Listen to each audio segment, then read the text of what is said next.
James Jackson, a journalist and political analyst, is joining us live from Berlin. Welcome to the broadcast, James. It has been a tough week for Macron. He's facing protests at home and from across Europe now. Would you call his trip to China as strategic or ill timing? I think it was definitely ill timing. Maybe it did help to distract from his domestic problems, but even then I'm not convinced, because it made him... Macron really likes to, and is generally quite successful at presenting himself as an international statesman. He's had maybe more impact on the global scene than he has at home, where he is less popular despite winning re-election. But I think Macron has shot himself, and maybe even shot strategic autonomy in the foot with his visit to China, because I think he wanted to kind of do a Nixon visits China, cool the tension strategy, which would make sense if it wasn't for the context, very vital context, of China supporting Russia's war of aggression against Ukraine. So with this very vital context, I think he looks like he's undermining Ukrainian efforts to fight for freedom and to fight for peace, as well as questioning US support for Europe, when actually Europe has never been more dependent on US, within my lifetime at least. So strategic autonomy is one of those ideas that sounds good, but you have to do a lot to get ready to prepare that. And I haven't seen that from Macron or from Scholz.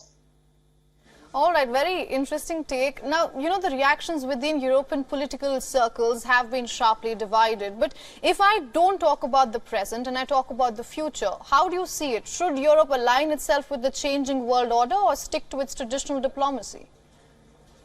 So the divide within Europe right now is actually a geographical one. So in the East, you have a strip of countries that have had experience of either Russia or the Soviet Union, and they know that they need the US because they have, for security guarantees, for democracy promotion, for other things. And that's not an easy thing to say, because the US, of course, has its flaws, and it looks after its own interests in many regions, sometimes violently, as we saw in Iraq, and makes mistakes as well. But what the Eastern and Central European countries have seen, and I've spoken with a number of senior diplomatic figures in those countries in recent months, what they've seen is that the US is the one who stands by them when they're faced with Russian aggression, whereas Macron and Scholz, or German and French attempts to create European autonomy, often means making deals with Russia which undermine Eastern Europe's security. So Ukraine would be the best example of that. Of course, Merkel in 2008 in Bucharest blocked Ukraine's entry into NATO.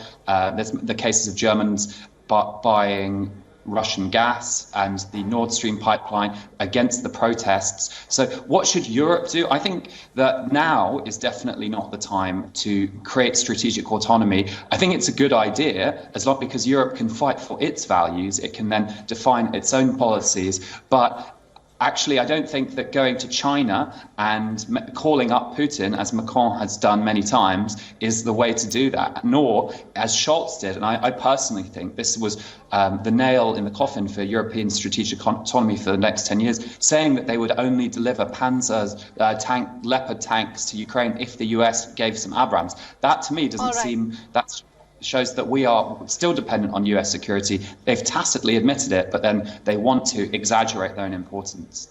All right. Thank you for all those insights, James. It was a pleasure speaking to you. Thanks for having me.